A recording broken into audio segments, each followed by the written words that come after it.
তুমি দাও দাও একটা ম্যাজিক দেখি আনে, এটা তোমার দিকে টান দিবা, এইখানে ধরে তোমার দিকে টান দিবা।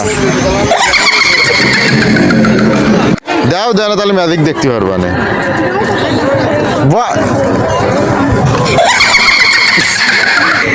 এইখানে ধরে ওই দিক টান দিবা খালি, এই জিনিসটা খালি জাস্ট তোমার দিকে একটু টান দিবা। যাও সমস্যা নেই, যাও।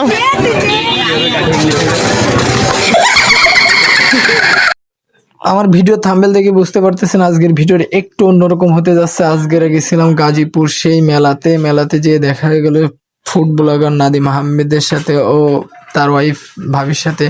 আসলে নাদিম ভাইয়ের সাথে অনেক সময় আমরা মজা করলাম। আসলে তার সাথে না মিশলে বুঝতামই না কখনো, সে খুব ভালো মনের মানুষ।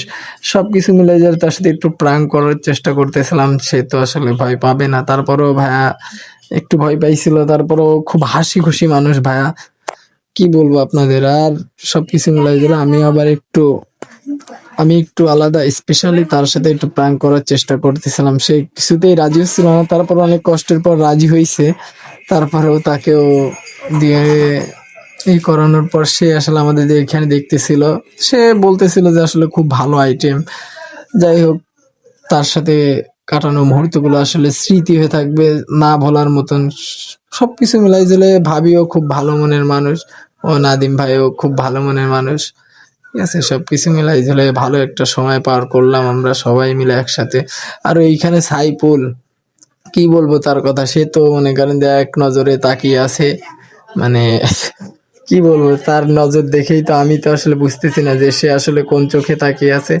আর সবকিছু মিলাই দিলে এই দোকানের আইটেমগুলো আসলে খুব প্রিমিয়াম। যে মালামাল উঠাইছিল আসলে অসাধারণ, মানে আনকমন কিছু জিনিস উঠাইছিল। আর ভাবি দেখতেছিল, ভাবির পছন্দ ছিল কিন্তু নিবে। এখন আমাদের সাইফুলের দিকে ধরা হয়েছে, সাইফুল যে কি দেখতেছে আমি তো বুঝতে পারতেছি না, হয়তো ভাবিরে দেখতেছে না, ভাবি কিছু নিচ্ছে না, সে দেখতেছে। ওকে বাড়া দেওয়া হয়েছে বাইরে থেকে কেউ যেন কিছু না চুরি করে নিয়ে যায়, সেই জন্য ভাবিও শেষমেশ এক জোড়া কানেরটা পছন্দ করে নিয়ে নিল। আমি এখন বাইরে চলে আসলাম নাদিম ভাইয়ের সাথে হালকা একটু মজা করতে। আসলে ভাইয়া একটা জিনিস বলতেছিল, আসলে সেই জিনিসটা তো আমাদের এইখানে নাই, কিন্তু ভাইয়া তো কোনোটাই রাজি হচ্ছে না ওইটা খোলার জন্য। আমরা বলতেছিলাম ভাইয়া চিপস আছে, কিন্তু ভাইয়া তো আসলে কোনোটাই রাজি হচ্ছিলাম না, সে যে এত ভয় পাবে। যাই হোক, তাকেও আমরা ভয় দিতে পারলাম, আসলে অনেক হ্যাপি। সো দেখা হবে নতুন কোনো ভিডিও।